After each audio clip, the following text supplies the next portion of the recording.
Атырау қаласында Қазмұнайгаз ұлттық компаниясы акционерлік қоғамы еншілес компанияларының еңбек ұжымдары арасында өткен спартакиада өз мәресіне жетті. Мұнайшылардың спорт додасы Қазмұнайгаздың 20 жылдығымен Ембі мұнайгаз акционерлік қоғамының құрылғанына 100 жыл толу мерейтойына арналды. Тамыздың 8 мен 11 күндері өткен спартакиадаға 20-ға жуық еншілес кәсіпорыннан іріктеу кезеңдерінде жеңіске жеткен 400-ден астам спортшы қатысты. Жарыс үстел теннисі, үлкен теннис, шахмат, волейбол, баскетбол, жүзу, шағын футбол, тоғызқұмалақ, жеңіл атлетика тәрізді спорттың 9 түрінен өтті. Спартакиада Өзенмұнайгаз акционерлік қоғамы командасы үшін сәтті басталды. Команда арқан тарту бойынша сынға түсті. Сайыс нәтижесі бойынша аталмыш компанияның жалауын желбіретіп барғандар қоржынға алғашқы жүлделерін салды.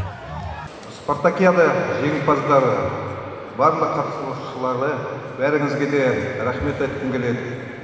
Жұмыстарыңыз жемісті болсын. Ертеңнен бастап ауыл жаққа барасыздар. Кен орындарына Казтрансойл компаниясы бар, АНПЗ компаниясы бар.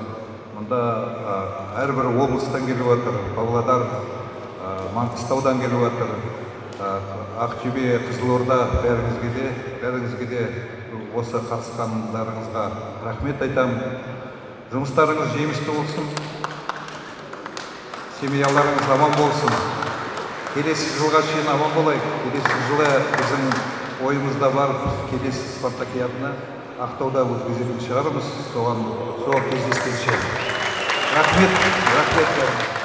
Бәсекеге толы сайысқа кіл мықтылар жиналды. Бір-бірінен асып түсетін сайып қыран спортшылар. Өзенмұнайгаз командасы үстел теннисінен де жеңімпаз атанды. Ұжымның белді мүшесі Бақытбек Жақсылықов аталмыш спорт түрінен шашасына шаң жұқтырмай бірінші орынға ие болды. Бұдан бөлек Жаңаөзендік қара алтын өндірушілері шағын футбол жарысынан да құралақан қайтпады.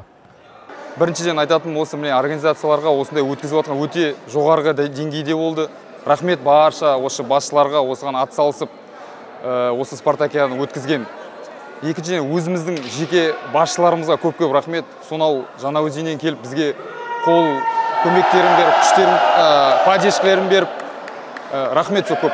Өте үлкен деңгейде болды. Бізге ең бірінші Өзенмұнайгаз осы шағын футболдан шөпте ең алғашқы алып отқан жеңісіміз, барлығына өзендіктерді құттықтаймын. Жеңіске жеткен командалар мен қызметкерлерге медаль, диплом және кубоктар табыс етілді. Сондай-ақ спартакиада аясында Қазмұнайгаз құрамасының Қайрат футбол клубымен өткізілген футзалдан жолдастық кездесуі өтті.